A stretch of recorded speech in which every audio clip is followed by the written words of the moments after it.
Amazon জঙ্গলে খোঁজ মিলল রহস্যময় এক নগর সভ্যতার।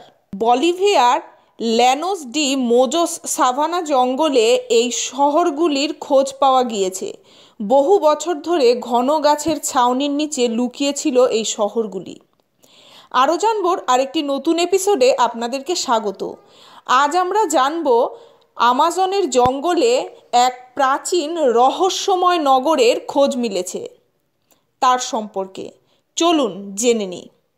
আমাজনের গভীর জঙ্গলের আড়ালে লুকিয়ে আছে প্রাচীন শহর, কিন্তু এতদিন কোনো মানুষ খোঁজ পায়নি এই শহরের। তবে সম্প্রতি এই শহরের খোঁজ মিলল অত্যাধুনিক প্রযুক্তির ব্যবহারের ফলে। নতুন প্রযুক্তি ব্যবহার করে এই হারানো শহরগুলির খোঁজ পাওয়া গিয়েছে। নতুন এই প্রযুক্তির নাম হলো লেজার ইন দ্য স্কাই। গভীর গ্রীষ্মমণ্ডলীয় বনের গভীরে কি আছে তা জানতেই এই প্রযুক্তির ব্যবহার করা হয়। এই প্রযুক্তিতে হেলিকপ্টার, ছোট বিমান বা ড্রোনের সঙ্গে যুক্ত একটি লেজার স্ক্যানার দিয়ে আকাশ থেকেই ভূখণ্ড জরিপ করে দেখা হয়। এই লেজারের স্ক্যানিংয়ের ফলে এই ভূখণ্ডের একটি ডিজিটাল মডেল কম্পিউটারের পর্দায় ধরা পড়ে। বলিভিয়ার ল্যানোস ডি মোজোস সাভানা জঙ্গলে এই শহরগুলির খোঁজ পাওয়া গিয়েছে। বহু বছর ধরে ঘন গাছের ছাউনির নিচে লুকিয়ে ছিল এই শহরগুলি। গবেষকদের মতে এই শহর 500 থেকে 1400 খ্রিস্টাব্দের মধ্যে তৈরি। জঙ্গলের কাসারাবে সম্প্রদায় এই শহরগুলি তৈরি করেছিলেন বলে প্রাথমিকভাবে মনে করা হচ্ছে। লেজার ইন দ্য স্কাই প্রযুক্তি যে ছবি ধরা পড়েছে তাতে দেখা গিয়েছে ঘন জঙ্গলের ভেতরে বিস্তীর্ণ ও জটিল কিছু কাঠামো। পাশাপাশি 54 একর জুড়ে বিস্তীর্ণ এই কাঠামোতে 16 ফুট উঁচু ছাদও রয়েছে। 30টি ফুটবল মাঠের সমান একটি কাঠামোর পাশে 69 ফুট লম্বা একটি পিরামিডেরও খোঁজ মিলেছে। এছাড়াও আমেরিকার এবং জার্মানির গবেষকদের আন্তর্জাতিক দল এই শহরে কয়েকটি মাইলের মধ্যে বিস্তীর্ণ জলধারা এবং একাধিক ছোট ছোট কাঠামোও খুঁজে পেয়েছেন। আর এই লুকোনো শহরগুলির খোঁজ আমাজনে বসবাসকারী সম্প্রদায় সম্পর্কে পুরনো সব ধারণা বদলে দিচ্ছে।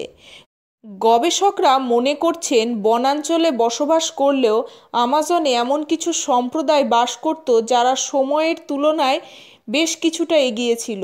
আমাজনের জঙ্গলে এই নয়া আবিষ্কৃত এলাকাকে কেন্দ্র করে একটি নগর সভ্যতা গড়ে উঠেছিল বলেও গবেষকগণ মনে করেন।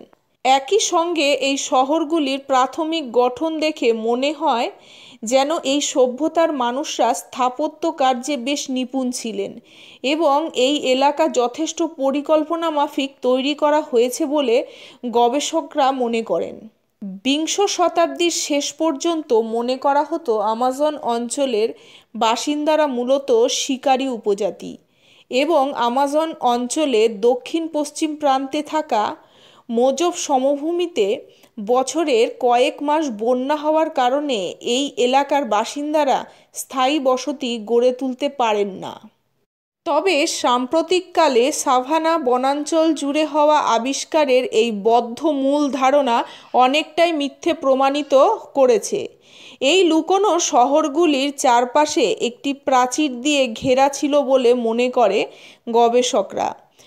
জঙ্গলের ঘনত্ব এবং একাধিক উঁচু মাটির ঢিপির কারণে এই শহরগুলির বেশ কয়েকটি এলাকা এখনও গবেষকদের চোখে পড়েনি বলে গবেষকরা দাবি করছেন।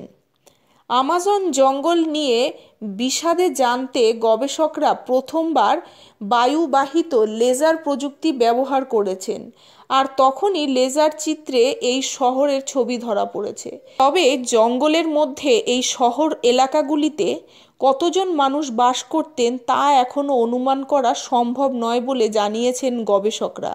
তবে প্রাথমিকভাবে এই এলাকা মোটামুটি ঘন জনবসতিপূর্ণ ছিলেন বলেই তারা মনে করেন।